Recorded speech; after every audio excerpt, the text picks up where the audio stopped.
저, 저 며느리가 설마 저 사람이 맞단 말이냐? 예, 어머님, 바로 접니다. 못생겼다고 문 밖에 내치시던 그 며느리요. 온 집안에서 천덕꾸러기 취급을 받으며 살아온 막내 며느리. 그 여인이 대감집 안주인 자리에 오르던 날 그녀를 구박하던 이들은 하나같이 땅바닥에 엎드렸습니다. 대체 어떻게 이런 일이 벌어진 걸까요? 구름여담의 이야기가 계속될 수 있도록 구독과 좋아요로 응원의 마음을 보태주세요. 자, 그럼 오늘도 감동적인 옛날 이야기 지금 바로 시작합니다. 옛날 옛적 충청도 청주 땅에 윤참판이라는 양반이 살고 있었습니다. 슬아의 아들이 셋이었는데 큰아들과 둘째 아들은 제짝을 찾아 분가한 지 오래였고 막내 아들 윤재만 홀로 어머니를 모시고 살고 있었지요. 재만은 나이 23, 키는 반듯하고 눈빛은 맑았습니다. 글 공부도 제법 했고 마음씨도 고왔습니다. 마을 사람들이 하나같이 엄지손가락을 세웠지요. 윤참판댁 막내 아들은 참 복받을 자식이야. 인물도 좋고 심성도 착한데 저런 아들 어디서 또 구하겠어. 그런데 재만의 어머니 윤씨 부인은 생각이 달랐습니다. 윤씨 부인은 청주에서 손꼽히는 구박쟁이였습니다. 아들 셋을 키우면서 언제나 머릿속에는 한 가지 생각뿐이었지요. 우리 막내에게는 반드시 미모가 뛰어난 며느리를 들여야 한다. 윤씨 부인은 그것이 어머니의 의무라고 믿었습니다. 그리고 그 믿음이 훗날 얼마나 어리석은 것이었는지를 부인은 한참 후에야 알게 됩니다. 어느 봄날 오후였습니다. 재만이 마당에서 책을 읽고 있을 때 집 안으로 손님이 들었습니다. 마을 어귀에 사는 박훈장이었습니다. 나이는 70 남짓. 흰 수염이 기에게 나려오고 눈빛이 깊고 조용한 어른이었지요. 박훈장이 마루에 앉아 차를 마시다가 재만을 바라보며 말했습니다. 재만아, 너는 혼처를 구했느냐? 재만이 웃으며 답했습니다. 어머님께서 알아보고 계십니다. 어머님은 어떤 며느리를 원하시더냐? 얼굴이 고와야 한다고 하십니다. 박훈장이 잠시 찻잔을 내려놓았습니다. 재만아, 내가 한 말을 잘 들어라. 재만이 고개를 들었습니다. 사람의 아름다움에는 두 가지가 있다. 눈에 보이는 것과 눈에 보이지 않는 것이지. 눈에 보이는 것은 세월이 가면 쓰러지지만 눈에 보이지 않는 것은 세월이 갈수록 더욱 빛나는 법이란다. 재만은 그 말에 고개를 끄덕였지만 사실 깊이 새기지는 않았습니다. 예, 훈장님, 명심하겠습니다. 박 훈장이 조용히 웃었습니다. 명심한다 했으니 다행이구나. 허나 명심하는 것과 이해하는 것은 다르다. 네가 그 뜻을 진정으로 알게 되는 날이 오기를 바란다. 그 말이 무슨 뜻인지 재만은 그때는 알 수 없었습니다. 그날 저녁 윤씨 부인이 방에서 나오더니 재만을 불렀습니다. 재만아, 어제 중매쟁이 여신 오파가 다녀갔다. 처자가 하나 있다는구나. 어떤 처자입니까? 고을 원님 집안의 딸이라는데 인물이 빼어나다고 했다. 청주 땅에서 윤씨 부인만큼 혼사에 까다로운 사람은 없었습니다. 부인은 이미 지난 3년 동안 18명의 처자를 퇴짜 놓았습니다. 첫 번째 처자는 눈이 너무 작다 했고 두 번째 처자는 코가 납작하다 했습니다. 세 번째는 키가 너무 크다. 네 번째는 너무 작다. 다섯 번째는 살이 너무 쪘다. 여섯 번째는 너무 말랐다. 핑계는 끝이 없었습니다. 중매쟁이 여신 오파는 윤씨 부인 이름만 들으면 한숨을 쉬었습니다. 아이고, 부인 눈에 맞는 처자가 하늘에서 뚝 떨어지기라도 해야 할 판이지. 마을 사람들도 수군거렸습니다. 윤씨 부인 고집은 황소도 못 말려. 저러다 막내 아들 노총각 만드는 거 아니야? 재만 씨가 불쌍하지, 어머니 때문에. 정작 재만은 별말이 없었습니다. 성품이 온순하고 어머니를 거스르는 법이 없었으니까요. 그러던 어느 여름날이었습니다. 중매쟁이 여신 오파가 헐레벌떡 윤씨 부인 집으로 달려왔습니다. 부인마님, 이번에는 정말 제대로 된 처자를 구했습니다. 윤씨 부인이 마루에 앉아 부채질을 하다 말고 눈을 빛냈습니다. 또 허탕이면 가만두지 않을 거야. 아닙니다, 아닙니다. 이번은 다릅니다. 충주 나씨 가문 처자인데요. 한양 나리들도 소문을 들을 만큼 미모가 출중하다 합니다. 충주 나씨라면 제법 집안이 되지 않소? 예, 나판서 어른의 외조카 딸이라 합니다. 나이는 18이고 글도 읽을 줄 알고 바느질 솜씨도 고을에서 알아준다 하옵니다. 윤씨 부인의 눈이 반짝거렸습니다. 그래? 그러면 내가 직접 한번 보러 가겠소. 그런데 그 자리에 한 사람이 더 있었습니다. 바로 제만의 둘째 형수 임씨였습니다. 임씨는 콧구멍을 벌름거리며 끼어들었습니다. 어머님, 제가 같이 가서 살펴드릴까요? 눈이 여럿이면 더 잘 보이지 않겠어요? 윤씨 부인이 고개를 끄덕였습니다. 그거 좋은 생각이다. 같이 가보자꾸나. 이 임씨라는 여인이 바로 이 이야기에 또 다른 열쇠를 준 인물이었습니다. 임씨는 겉으로는 상냥했지만 속으로는 셈이 빠른 여인이었지요. 제만이 좋은 혼사를 올리면 윤씨 부인의 관심이 막내 아들 쪽으로 쏠릴 것이고 그렇게 되면 자신이 받던 살림 관련 권한이 줄어들 것을 염려했습니다. 그래서 임씨는 속으로 이렇게 생각했습니다. 막내 도련님 혼사가 잘 풀리지 않아야 내가 편하다. 그 마음을 품은 채 임씨는 윤씨 부인과 함께 충주로 향했습니다. 충주 나씨 가문에 도착한 부인은 처자를 보고는 고개를 끄덕였습니다. 소문대로 미모가 반듯한 처자였습니다. 이 정도면 되겠구나. 부인이 흡족한 표정을 짓는데 임씨가 슬며시 말을 꺼냈습니다. 어머님, 저 처자가 걸을 때 왼쪽 발이 살짝 기울지 않나요? 윤씨 부인이 돈을 가늘게 떴습니다. 그러게, 다시 보니 조금 그런 것 같기도 하다. 임씨가 더 낮은 목소리로 속삭였습니다. 소문에 어릴 때 한쪽 발을 다쳤다 하더니 그게 저렇게 남은 게 아닐까요? 그것은 사실이 아니었습니다. 임씨가 지어낸 말이었지요. 하지만 윤씨 부인은 그 말을 믿었습니다. 결국 충주 나씨 처자도 퇴짜를 맞았습니다. 중매쟁이 여신 오파는 또 한숨을 쉬었습니다. 아이고, 이번에도 안 되셨습니까?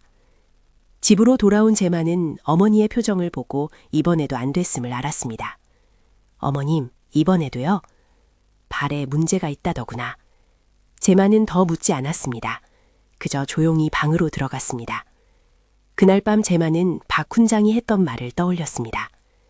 눈에 보이는 것은 세월이 가면 쓰러지지만 눈에 보이지 않는 것은 세월이 갈수록 더욱 빛나는 법이란다. 제만은 그 말의 뜻을 아직도 완전히 알지 못했습니다. 그해 가을이었습니다. 제만이 이른 아침 마당을 거닐고 있는데 중매쟁이 여신 노파가 대문을 두드렸습니다. 그런데 노파의 표정이 심상치 않았습니다. 여느 때처럼 신이 나서 달려오는 모습이 아니었습니다. 오히려 머뭇거리고 있었지요. 노파, 무슨 일이요? 도련님, 제가 한 처자를 소개해드리려 하는데요. 그러면 어머님께 말씀드리시면 됩니다. 그게 이번엔 도련님께 먼저 말씀을 드려야 할 것 같아서요. 제만이 의아한 표정을 지었습니다. 노파가 목소리를 낮추었습니다. 처자의 마음씨와 지혜와 학식은 제가 지금까지 본 처자 중에 가장 뛰어납니다. 하지만 얼굴이 그다지 빼어나지 않습니다. 제만은 잠시 말이 없었습니다. 어느 집안이요? 전주 이씨 가문입니다. 아버지는 일찍 돌아가시고 어머니와 단둘이 삽니다. 형편은 넉넉치 않으나 처자의 사람됨은 정말 보기 드뭅니다. 마을 어르신들이 하나같이 칭찬을 아끼지 않아요. 제만은 한참을 생각했습니다. 이름이 무엇이요? 이씨 가문의 딸이라 이소현이라 합니다. 제만이 천천히 고개를 끄덕였습니다. 어머님께 말씀드려 보겠소. 그러나 어머니의 반응은 제만의 예상을 벗어나지 않았습니다. 얼굴이 못생겼다고? 뛰어나지 않다 했습니다. 그게 그 말이지. 안 된다. 우리 집 며느리가 얼굴이 못생겨서야 쓰겠느냐?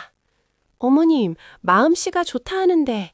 마음씨 좋은 사람이 어디 한둘이냐?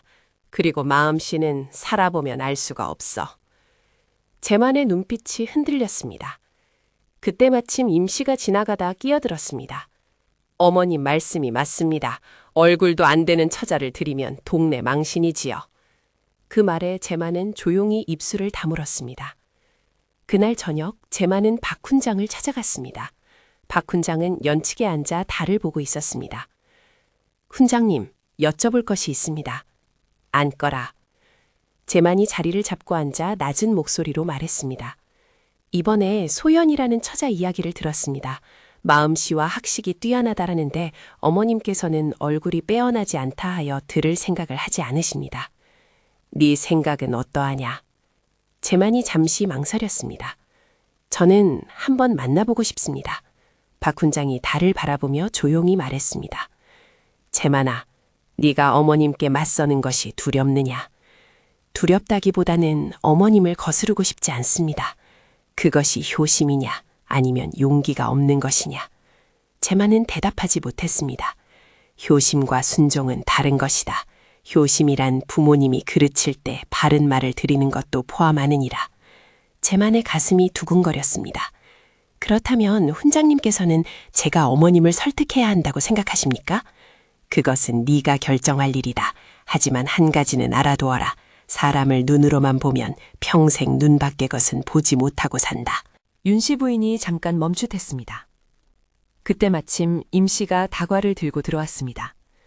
어머님, 도련님 말씀에 흔들리시면 안 됩니다. 우리 집안 체면을 생각하셔야지요. 제만이 임씨를 바라보았습니다. 형수님, 이 일은 저와 어머님의 이야기입니다. 임씨가 눈을 흘겼습니다. 도련님이야 좋다 하시겠지만 두고두고 후회하시게 될 겁니다. 윤씨 부인이 한참을 생각하더니 말했습니다. 제만아, 한 가지 조건이 있다. 말씀해 주십시오. 만나보는 것까지는 허락하겠다. 하지만 내가 보기에 마음에 들지 않으면 더 이상 그 이야기는 꺼내지 마라. 제만이 고개를 숙였습니다. 감사합니다, 어머님. 중매쟁이 여신오파가 자리를 주선했습니다. 열흘 후 제만은 처음으로 소현을 만났습니다. 소현은 마을 앞 냇가에서 빨래를 하고 있었습니다. 제만이 다리 위에서 그 모습을 바라보았습니다. 용모는 평범했습니다. 눈도 코도 입도 그림에 그릴 만큼 아름답지는 않았습니다. 그런데 소현이 고개를 들어 제만을 바라보는 순간 제만은 이상한 느낌을 받았습니다. 눈빛이었습니다. 그 눈빛이 너무나 맑고 깊었습니다. 마치 오래된 우물 속을 들여다보는 것 같은 눈빛이었지요. 제만은 자신도 모르게 발걸음을 멈추었습니다. 그날 두 사람이 나눈 대화는 짧았습니다. 처자, 이 냇가에서 혼자 일하시오? 예, 어머니가 편찮으셔서요. 힘들지 않소? 소현이 조용히 웃었습니다. 힘든 것과 불행한 것은 다르지요. 저는 힘들어도 불행하지는 않습니다. 제만은 그 말이 가슴에 박혔습니다. 집으로 돌아온 제만은 어머니에게 말했습니다. 어머님, 저는 소현 씨와 혼인하고 싶습니다. 윤씨 부인의 얼굴이 굳었습니다. 직접 보았더니 어떻더냐? 얼굴은 평범합니다. 하지만 눈빛이 맑고 마음이 깊은 사람입니다. 눈빛이 맑으면 밥이 나오느냐? 어머님, 안 된다. 제만이 처음으로 목소리를 높였습니다. 어머님, 저는 이미 마음을 정했습니다. 방 안에 침묵이 내려앉았습니다. 윤씨 부인은 사흘 동안 방에서 나오지 않았습니다. 제만은 매일 아침 어머니 방 앞에 서서 문안 인사를 드렸습니다. 어머님, 진지 드십시오. 필요 없다. 어머님, 제가 말씀드린 것을 한 번만 더 생각해 주십시오. 생각할 것도 없다. 사흘째 되던 달밤, 제만은 어머니 방 앞에 무릎을 꿇고 앉았습니다. 어머님, 제가 잘못을 저질렀다면 그것은 효도를 다하지 못한 것입니다. 하지만 저는 소연 씨가 좋은 사람이라는 것을 압니다. 어머님께서 허락해 주시지 않는다면 저는 혼인을 하지 않겠습니다. 긴 침묵이 흘렀습니다. 방문이 열렸습니다. 윤씨 부인은 문가에 서서 제만을 내려다보았습니다. 눈이 붉어져 있었습니다. 네가 그토록 관하니 어미가 어쩌겠느냐. 제만의 눈에서 눈물이 흘렀습니다. 감사합니다, 어머님. 대신 이것 하나만은 약속해라. 그 처자가 내 눈에 들지 않으면 내가 언제든지 내보낼 수 있다. 제만은 잠시 멈추었습니다. 예, 어머님. 그것이 훗날 큰 시련의 씨앗이 될 줄은 제만도 그때는 알지 못했습니다. 그해 겨울 제만과 소연의 혼례가 치러졌습니다. 소연은 처음 윤씨 부인 앞에 인사를 드렸습니다. 윤씨 부인은 소연을 위아래로 훑어보았습니다. 그 눈빛 속에 무언가 차가운 것이 담겨 있었습니다. 소연은 그것을 느끼면서도 고개를 반드시 숙였습니다. 어머님께 문안드립니다. 윤씨 부인은 아무 말도 하지 않았습니다. 그것이 소연에게 주어진 첫 번째 시련이었습니다. 혼인한 지 열흘이 지났습니다. 소연이 아침 일찍 일어나 부엌에서 밥을 짓고 있을 때였습니다. 뒷마당 담 너머에서 목소리가 들렸습니다.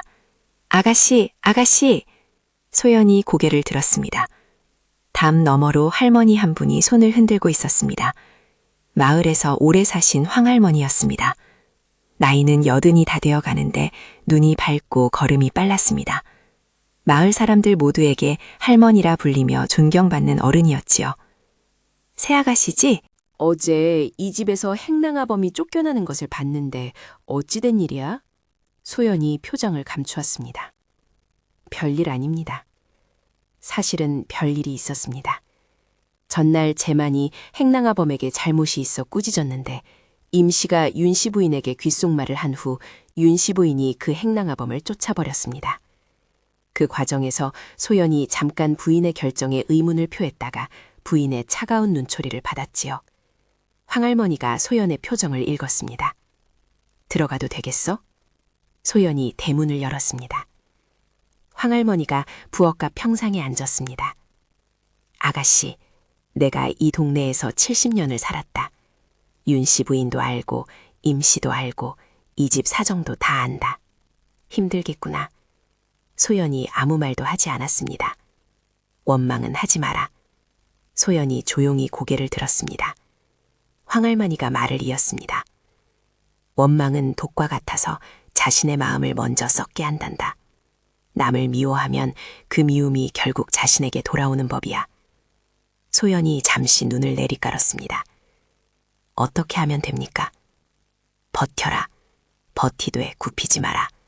그리고 무엇보다 내 안에 있는 것을 잃지 마라. 제 안에 있는 것이요? 황할머니가 소연의 눈을 들여다보았습니다. 그 눈빛 말이야. 저 눈빛 하나는 이 마을 누구도 가지지 못한 것이다. 소연이 말없이 고개를 숙였습니다. 그러나 그 순간 소연의 두 손이 살짝 떨렸습니다. 황할머니는 그것을 보았습니다. 울어도 된다. 울되 무릎은 꿇지 마라. 소연은 그날 이후 황할머니를 마음속 스승으로 여겼습니다. 힘든 날이면 담 너머로 할머니를 찾았고 할머니는 언제나 조용하고 단단한 말로 소연을 붙들어 주었습니다. 혼이 난 지 한 달이 지났을 무렵이었습니다. 윤씨 부인이 소연을 불렀습니다. 며느리야, 내가 입을 저고리 하나를 지어라. 다음 달 제삿날이 입을 것이다. 예, 어머님. 소연이 고개를 숙였습니다. 임씨가 옆에서 슬쩍 말했습니다. 어머님, 저는 한양 비단으로 만들었는데 이 아이는 제대로 할 수 있을는지요? 윤씨 부인이 고개를 끄덕였습니다. 그렇지. 이 며느리가 어디서 바느질을 배웠는지 모르겠으나 어디 솜씨를 한번 보자꾸나. 소현은 아무 말도 하지 않았습니다. 그저 조용히 방으로 돌아왔습니다. 사실 소현의 바느질 솜씨는 마을에서 알아주는 것이었습니다. 어린 시절부터 홀어머니를 도와 바느질을 했고 10살 때부터는 남의 옷을 지어주며 돈을 벌었습니다.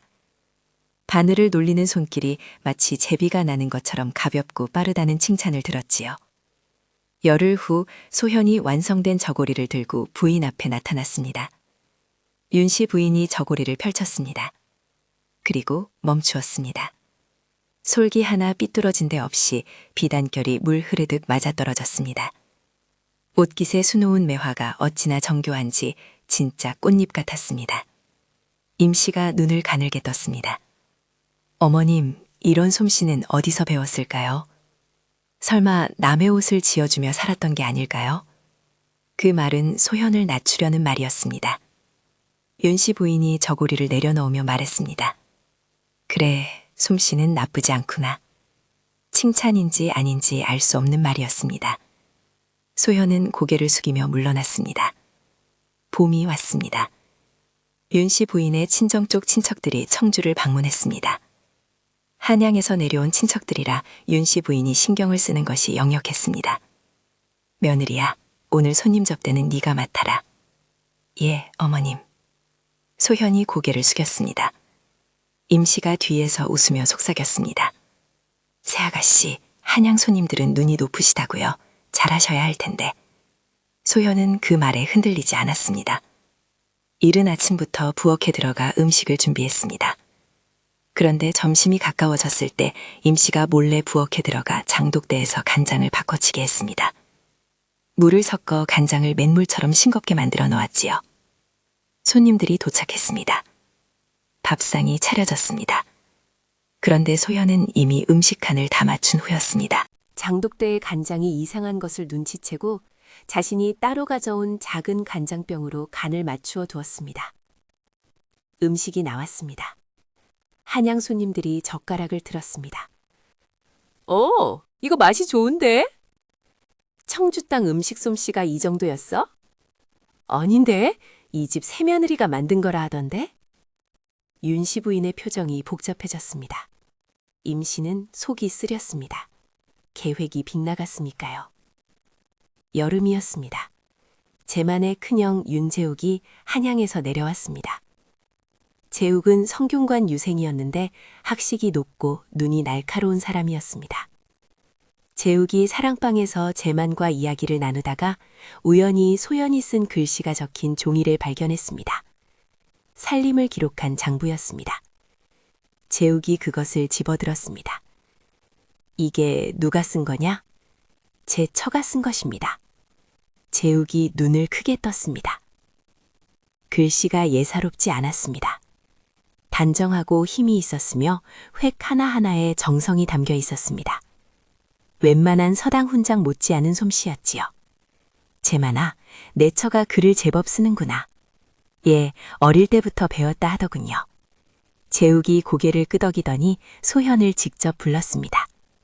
재수씨, 글을 읽을 줄도 아오? 조금 압니다. 그러면 이 글귀를 해석해 보시오. 재욱이 종이에 한문 구절을 적어 내밀었습니다. 소현이 잠시 그것을 바라보더니 조용히 말했습니다. 이것은 맹자의 이루편에 나오는 구절이옵니다. 사람을 사랑하는데도 그 사람이 가까이 오지 않거든 자신의 어질을 돌아보라는 뜻이지요. 재욱이 눈빛이 번쩍였습니다. 정확하오. 그러면 이 구절은? 재욱이 또 다른 구절을 적었습니다. 소연이 막힘없이 해석했습니다. 재욱이 크게 웃었습니다. 아우야, 내 처는 보통 사람이 아니구나. 내가 성균관에서도 이 구절을 틀리게 해석하는 자들을 여럿 보았다. 그 말이 들려오는 방에서 윤씨 부인이 눈썹을 찌푸렸습니다. 그리고 임씨가 부인의 귀에 속삭였습니다.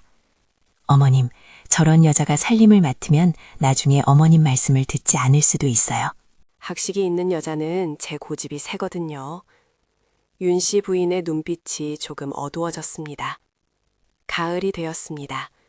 임씨가 본격적으로 움직이기 시작했습니다. 하루는 윤씨 부인이 아끼는 은비녀가 사라졌습니다. 부인이 방안을 뒤졌지만 찾을 수가 없었습니다. 이게 어디 갔지? 분명 여기 두었는데? 임씨가 달려왔습니다. 어머님, 무슨 일이세요? 내 은비녀가 없어졌다. 임씨가 입술을 달싹이더니 말했습니다. 어머님, 오늘 아침에 새아가씨가 이 방에 들어가는 것을 봤는데요. 부인의 눈이 가늘어졌습니다. 소현이? 예, 청소를 한다며 들어갔는데 생각해보니 좀 오래 있었던 것 같기도 하고. 사실 임씨가 은비녀를 직접 숨겨둔 것이었습니다. 그리고 그 비녀를 소연의 방에 몰래 넣어두었지요. 윤씨 부인이 소연의 방으로 갔습니다. 뒤지기 시작했습니다. 그리고 이불 속에서 은비녀가 나왔습니다. 부인의 얼굴이 굳었습니다. 소연아, 소연이 달려왔습니다. 어머님, 왜 그러십니까? 이것이 네 방에서 왜 나왔느냐? 소연이 비녀를 보았습니다. 그리고 곧바로 상황을 짐작했습니다. 어머님, 저는 이것을 가져온 적이 없습니다. 네 방에서 나왔다. 누군가 제 방에 넣어둔 것입니다. 임씨가 눈살을 찌푸렸습니다. 새아가씨, 그게 무슨 말이에요? 스스로 한 일을 남 탓을 하는 거예요? 소연이 임씨를 바라보았습니다. 그 눈빛이 흔들리지 않았습니다. 형님, 저는 사실을 말하는 것입니다. 윤씨 부인이 차갑게 말했습니다. 더 이상 변명하지 마라. 네가 아니라면 누가 이것을 네 방에 넣었겠느냐. 소연은 더 이상 말하지 않았습니다. 무릎을 꿇고 고개를 숙였습니다. 잘못했습니다, 어머님. 억울하지만 어머님 앞에서 반박하는 것이 더 큰 상처를 남긴다는 것을 소연은 알았습니다. 그날 밤 소연은 담 너머로 황할머니를 찾았습니다. 할머니, 억울함은 어떻게 참아야 합니까? 억울함은 참는 것이 아니다. 그러면요, 흘려 보내는 거야. 물이 바위에 부딪혀도 결국 돌아가듯이 억울함도 때가 되면 흘러간다. 바위가 무너지는 것은 물이 세서가 아니라 시간이 길어서니까. 소연은 그 말을 오래 되새겼습니다. 겨울이 왔습니다. 혼인한 지 꼭 1년이 되던 날이었습니다. 윤씨 부인이 제만을 불렀습니다. 제만아, 내가 네 아내에 대해 할 말이 있다. 제만이 앉았습니다. 무슨 말씀이십니까? 내 비녀를 훔친 일은 그렇다 치고 저번에 손님 접대 때 음식 간이 맞지 않았다는 말을 들었다. 살림살이도 제대로 못하고 시어미 물건에 손을 대는 며느리는 이 집에 있을 수가 없다. 제만의 얼굴이 굳었습니다. 어머님, 음식 간은 잘 맞았습니다. 손님들이 칭찬을 하셨지 않습니까? 임씨가 나중에 말해줬다. 손님들이 겉으로만 그런 말을 한 것이지 속으로는 싱겁다고 했다고. 그건 역시 임씨의 거짓말이었습니다. 제만이 입술을 깨물었습니다. 어머님, 저는 소연이를 내보낼 수 없습니다. 내가 말하지 않았느냐. 마음에 들지 않으면 내보낼 수 있다고. 그것은 제가 경솔하게 드린 약속이었습니다. 소연이에게는 아무 잘못이 없습니다. 윤씨 부인의 눈에 불이 켜졌습니다. 이놈아, 네가 어미 말을 어길 것이냐? 어머님, 제가 어미 말을 어기는 것이 아니라 억울한 사람을 지키는 것입니다. 당장 저 여자를 내보내라. 그날 밤 임씨가 행랑채 하인들에게 조용히 이르기를 소연의 짐을 내다 놓으라 했습니다. 이튿날 아침 소연은 자신의 짐이 대문 밖에 놓인 것을 발견했습니다. 제만이 짐을 들고 나온 소연 앞에 섰습니다. 소연아, 미안하오. 소연이 조용히 고개를 저었습니다. 당신이 미안해할 일이 아닙니다. 어디로 가겠소? 어머니 계신 곳으로 가겠습니다. 제만의 눈이 붉어졌습니다. 내가 반드시 돌아오라고 하겠소. 어머님을 설득하겠소. 소연이 제만을 바라보았습니다. 그 눈빛이 흔들리지 않았습니다. 당신이 저를 믿어주는 것만으로 충분합니다. 소연이 짐을 들고 대문을 나섰습니다. 마을 사람들이 그 모습을 보았습니다. 윤씨 부인이 결국 며느리를 내쳤대. 아이고, 그 착한 새아가씨를 못생겼다고 박대하더니 참. 마을 전체가 웅성거렸습니다. 그런데 그날 오후 놀라운 일이 벌어졌습니다. 제만의 큰형 재욱이 한양에서 급히 편지를 보내왔습니다. 편지에는 이렇게 적혀 있었습니다. 아우야, 반드시 알아야 할 것이 있다. 네 처의 아버지가 누구인지 알아보았다. 이 소식을 들으면 네가 놀랄 것이다. 제만이 편지를 다 읽었을 때 눈이 커졌습니다. 소연의 아버지는 일찍 돌아가셨다고만 알았습니다. 그런데 재욱이 조사해보니 소연의 아버지는 전주 이씨 판서댁 서자였고 그 판서 어른이 생전에 소연을 알아보고 훗날 가문에 증표를 남겨두었다는 것이었습니다.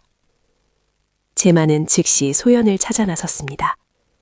그러나 소연은 그날 이미 청주를 떠난 후였습니다. 소연이 떠난 후 임씨는 더욱 기세가 등등해졌습니다. 살림살이의 주도권을 완전히 쥐게 단 임씨는 윤씨 부인을 모시는 척하면서 점점 집안 재산을 자신의 뜻대로 움직이기 시작했습니다. 제만의 큰형 재욱이 내려올 때마다 임씨는 재욱에게도 달콤한 말로 비위를 맞추었습니다. 서방님, 어머님을 제가 잘 모시고 있으니 걱정하지 마세요. 재욱은 겉으로 보이는 것을 믿었고 임씨의 행동이 의심스럽지 않았습니다.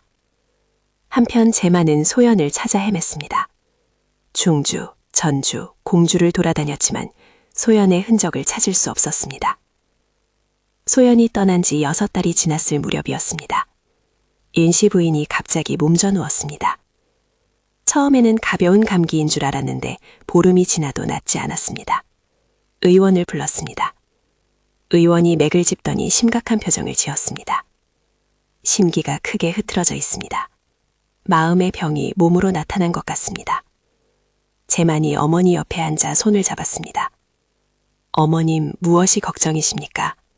부인이 가쁜 숨을 내쉬며 말했습니다. 소연이가 생각난다. 제만이 눈을 들었습니다. 어머님? 내가 내보낸 것이 맞는 일이었는지 모르겠구나. 비녀 일도 다시 생각해보면 그 아이가 훔칠 이유가 없었는데 부임이 눈을 감았습니다. 임씨가 한 것이 아닐까 하는 생각이 들기 시작한다. 제만이 어머니의 손을 꽉 쥐었습니다. 어머님, 소연이는 억울한 사람입니다. 그렇겠지. 윤씨 부인이 눈물을 흘렸습니다. 그 무렵 재욱이 다시 청주를 내려왔습니다. 집안 살림을 살피다가 재욱은 이상한 점을 발견했습니다. 창고에 있어야 할 쌀과 비단이 상당히 줄어 있었습니다. 임씨, 이 살림들이 어찌 됐소? 임씨가 태연하게 대답했습니다. 어머님 약값으로 쓴 것이에요. 좋은 약재를 구하느라 돈이 많이 들었지요. 재욱이 의원을 직접 찾아가 확인했습니다. 의원은 고개를 저었습니다. 약재값이 그렇게 많이 들지 않았습니다. 제가 받은 것은 이 정도입니다. 재욱의 눈이 차갑게 가라앉았습니다. 임씨가 살림을 빼돌리고 있었구나. 그뿐이 아니었습니다. 재욱이 더 조사해보니 임씨가 재만 몰래 논 두마지기를 자기 친정에 팔아넘긴 것까지 드러났습니다. 재만이 임씨를 불렀습니다. 형수, 이것이 어찌 된 일이오? 임씨가 눈물을 클썽했습니다. 도련님, 제가 어머님을 모시느라 얼마나 힘들었는지 아세요? 조금 쓴 것뿐인데 이렇게 따지시는 거예요? 조금이 아니오. 논까지 팔았잖소. 그것은 어머님 약값이 모자라서 의원한테 물어보았소. 임씨의 표정이 굳었습니다.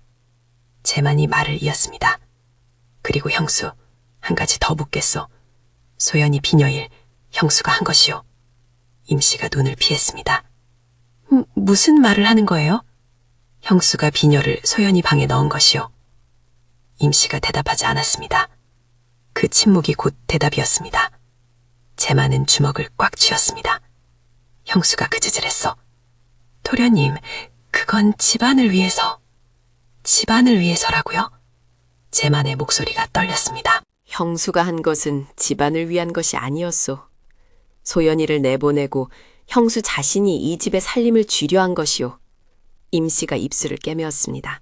그런 소리 하지 마세요. 못생긴 며느리 때문에 이 집 망신이 될까봐. 됐소. 재만이 돌아섰습니다. 그 순간 윤씨 부인이 방에서 나왔습니다. 얼굴이 창백했습니다. 하지만 눈빛은 또렷했습니다. 임씨야. 임씨가 굳었습니다. 네가 지금 한 말을 내가 다 들었다. 그날 밤 재만은 홀로 마당에 섰습니다. 달이 없는 밤이었습니다. 모든 것이 뒤늦게 드러났습니다. 소연이 억울하게 쫓겨났다는 것, 임씨가 처음부터 소연을 몰아내려 했다는 것, 그리고 자신이 그것을 막지 못했다는 것. 재만은 하늘을 올려다보았습니다. 어디에 있을까? 소연은 지금 어디에 있을까? 병든 어머니를 모시는 딸, 가난한 형편에도 굽히지 않았던 사람, 냇가에서 올려다보던 그 맑은 눈빛. 힘든 것과 불행한 것은 다르지요. 저는 힘들어도 불행하지는 않습니다. 재만의 눈에서 눈물이 흘렀습니다. 그때 황할머니가 대문을 두드렸습니다. 재만이 대문을 열었습니다. 황할머니가 재만의 얼굴을 보더니 조용히 말했습니다. 소연이 소식을 알고 싶으냐? 재만이 굳어버렸습니다. 아십니까? 그 아이가 떠나기 전에 나한테 편지 하나를 맡겼다. 정 급하면 이것을 전해달라고. 황할머니가 재만의 손에 편지를 쥐어주었습니다. 재만이 편지를 펼쳤습니다. 거기에는 소연이 향하는 곳이 적혀 있었습니다. 전주였습니다. 그리고 편지 끝에 이런 말이 적혀 있었습니다. 당신이 저를 찾으러 오실 것이라 믿습니다. 하지만 만약 오시지 않더라도 저는 당신을 원망하지 않습니다. 이것이 제 뜻입니다. 재만의 눈물이 편지 위에 떨어졌습니다. 그날 밤 재만은 홀로 어머니 방으로 들어갔습니다. 어머니는 자리에 누워 있었습니다. 어머님, 재만아, 소연이가 전주에 있다는 것을 알았습니다. 그래, 제가 데려와도 되겠습니까? 윤씨 부인이 한참을 말이 없었습니다. 그러다 천천히 눈을 열었습니다. 재만아, 내가 잘못했다. 어머님, 그 아이를 내보낸 것이 잘못이었다. 임씨에게 속은 것도 잘못이지만 처음부터 얼굴만 보고 그 아이를 탐탁치 않게 여긴 것이 가장 큰 잘못이다. 재만이 어머니의 손을 잡았습니다. 어머님, 박 훈장님이 예전에 이런 말씀을 하셨습니다. 무슨 말? 사람의 아름다움에는 두 가지가 있다고요. 눈에 보이는 것과 눈에 보이지 않는 것이 있는데 눈에 보이지 않는 것이 세월이 갈수록 더욱 빛난다고요. 윤씨 부인이 눈을 감았습니다. 그 말이 맞구나. 재만이 어머니의 손을 꼭 쥐었습니다. 그때 재만의 머릿속에서 무언가 번쩍하고 떠올랐습니다. 큰형 재욱의 편지, 소현의 아버지가 남긴 증표, 그리고 소현이 스스로 결코 입 밖에 내지 않았던 그 사실. 제만은 그 순간 소현이라는 사람이 얼마나 깊은 사람인지를 진정으로 깨달았습니다. 자신이 정말 소중히 여겨야 할 것이 무엇인지도. 제만은 자리에서 일어났습니다. 어머님, 다녀오겠습니다. 그래, 데려오마. 제만은 큰형 재욱을 찾아갔습니다. 형님, 소현이에 대해 알아낸 것을 자세히 말씀해 주십시오. 재욱이 차분하게 이야기했습니다. 소현의 아버지는 전주 이씨 판서댁의 서자였습니다. 판서 어른이 생전에 서자이지만 총명하고 성품이 고든 그를 아꼈고 혹시 훗날 자손들이 어려움에 처할 것을 대비해 가문의 증표를 남겨두었습니다. 그 증표는 판서 어른의 친필 서찰과 인장이 찍힌 문서였습니다. 그 문서가 아직 있다면 소현이는 판서댁의 신분을 청할 수 있습니다. 제만이 고개를 끄덕였습니다. 형님, 저와 함께 전주로 가주십시오. 물론이지. 두 사람이 전주로 출발하기 전날 밤, 제만은 황할머니를 찾아갔습니다. 할머니, 소현이를 꼭 데려올 것입니다. 황할머니가 빙긋 웃었습니다. 알고 있다. 그 아이도 기다리고 있을 거야. 할머니, 소현이에게 해주신 말씀이 있으시지요? 원망은 독과 같다고 했지. 그 말이 소연이를 지탱해 주었을 것입니다. 황할머니가 조용히 말했습니다. 그 아이는 처음부터 혼자 설 수 있는 사람이었다. 네가 필요한 것은 그 아이를 구하러 가는 것이 아니라 그 아이 곁에 제대로 서는 것이다. 제만은 그 말을 가슴에 새겼습니다. 이튿날 새벽 제만과 재욱은 전주를 향해 출발했습니다. 전주에 도착한 것은 사흘 후였습니다. 소연이 어머니와 살고 있는 곳은 전주 성 밖의 작은 초가집이었습니다. 제만이 대문 앞에 서서 불렀습니다. 소연아. 잠시 후 문이 열렸습니다. 소연이 나왔습니다. 얼굴은 여전히 평범했습니다. 하지만 그 눈빛은 여전히 맑고 깊었습니다. 소연이 제만을 보더니 잠시 굳었습니다. 그러다 천천히 말했습니다. 오실 것이라 믿었습니다. 제만이 걸음을 내디뎠습니다. 소연아, 미안하오. 내가 지켜주지 못했어. 소연이 고개를 저었습니다. 당신이 미안해할 일은 없습니다. 당신은 저를 믿어주셨습니다. 집으로 돌아가겠어. 소연이 잠시 생각했습니다. 어머님께서 원하신다면요. 재욱이 앞으로 나섰습니다. 재수씨, 어머님께서 직접 오시고 싶어 하셨습니다. 하지만 몸이 불편하셔서 저희가 대신 온 것입니다. 이것을 보시오. 재욱이 윤씨 부인의 친필 편지를 내밀었습니다. 소연이 편지를 받아 읽었습니다. 편지에는 이렇게 적혀 있었습니다. 내가 잘못했다. 너를 처음 볼 때부터 얼굴만 보고 눈을 닫았구나. 이 어미가 어리석었다. 제발 돌아오너라. 너 없는 이 집이 집이 아니다. 소연의 눈이 붉어졌습니다. 처음으로 눈물이 흘렀습니다.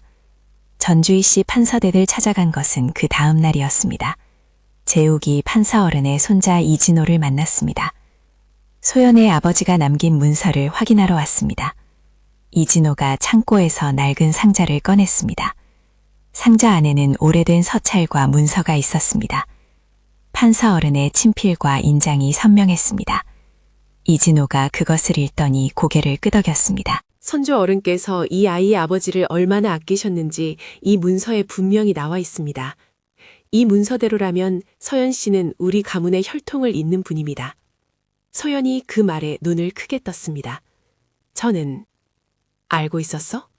소연이 조용히 고개를 끄덕였습니다. 어머님께서 어릴 때 말씀해 주셨습니다. 하지만 저는 그것을 내세울 생각이 없었습니다. 신분보다 사람됨이 중요하다고 믿었으니까요. 제만이 소연을 바라보았습니다. 그 순간 제만은 완전히 이해했습니다. 박 훈장이 했던 그 말을. 눈에 보이지 않는 것은 세월이 갈수록 더욱 빛나는 법이란다. 청주로 돌아온 것은 열흘 후였습니다. 소연이 윤씨 부인 앞에 무릎을 꿇었습니다. 어머님, 돌아랐습니다. 부인이 소연의 손을 잡았습니다. 내가 잘못했다. 용서해다오. 소연이 고개를 숙였습니다. 어머님, 저는 아무것도 원망하지 않습니다. 그 자리에 임씨도 있었습니다. 임씨는 소연을 보는 순간 얼굴이 창백해졌습니다. 윤씨 부인이 차갑게 임씨를 불렀습니다. 임씨야. 예, 어머님. 네가 이 며느리를 내보내기 위해 비녀를 훔쳐 방에 넣은 것이 맞느냐? 임씨가 입술을 달싹였습니다. 어머님, 그건 맞느냐고 물었다.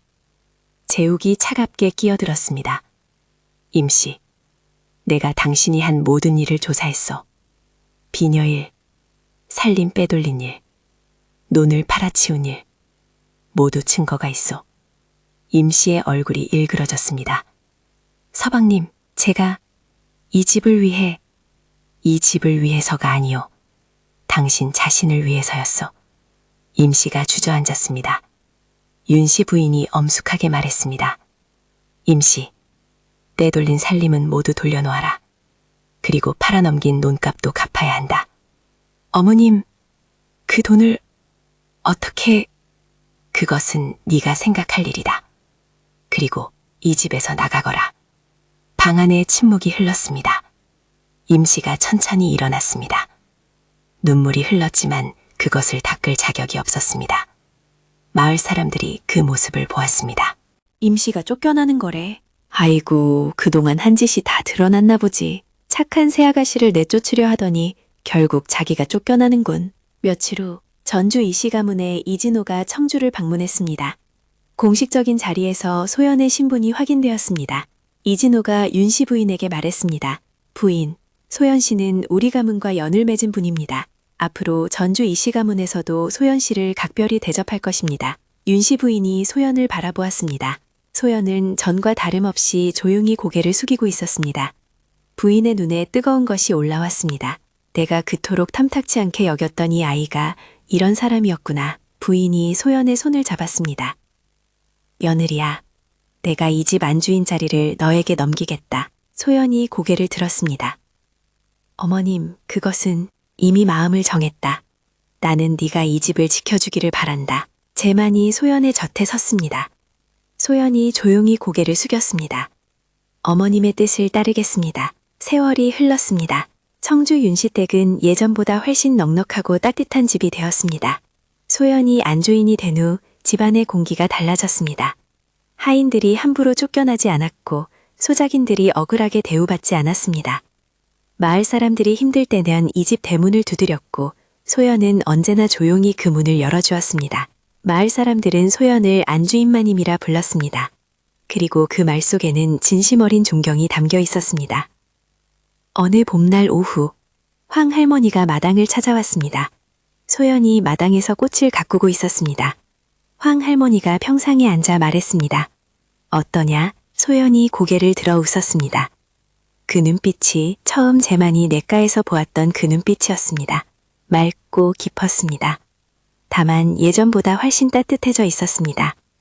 좋습니다, 할머니. 황 할머니가 허허 웃었습니다. 그렇지.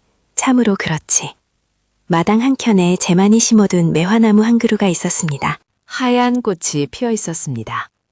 바람이 불자 꽃잎 몇 장이 천천히 날렸습니다. 냇가에서 빨래를 하던 처녀는 이제 없었습니다. 그 대신 봄마당에 서서 환하게 웃는 안주인이 있었습니다. 윤씨 부인은 그 후로 수년을 더 사셨습니다. 세상을 떠나기 전날 밤 부인이 소연의 손을 잡고 말했습니다. 며느리야, 내가 처음에 너를 볼 때 눈이 멀었었구나. 소연이 조용히 웃으며 말했습니다. 어머님, 지금 보고 계시면 됩니다. 부인이 마지막으로 웃었습니다. 그것으로 충분했습니다. 사람의 아름다움에는 두 가지가 있다고 했습니다. 눈에 보이는 것과 눈에 보이지 않는 것. 눈에 보이는 것은 세월이 가면 쓰러지지만 눈에 보이지 않는 것은 세월이 갈수록 더욱 빛나는 법입니다. 소연은 처음부터 빛나는 사람이었습니다. 다만 그 빛을 알아보는 눈이 필요했을 뿐이지요. 다음 영상을 빠르게 만나보시려면 좋아요와 구독을 눌러주세요. 지금 화면에 나오는 구름여담의 더 재미있는 영상들도 함께 해주세요. 그럼 모두 행복한 하루 보내세요. 감사합니다.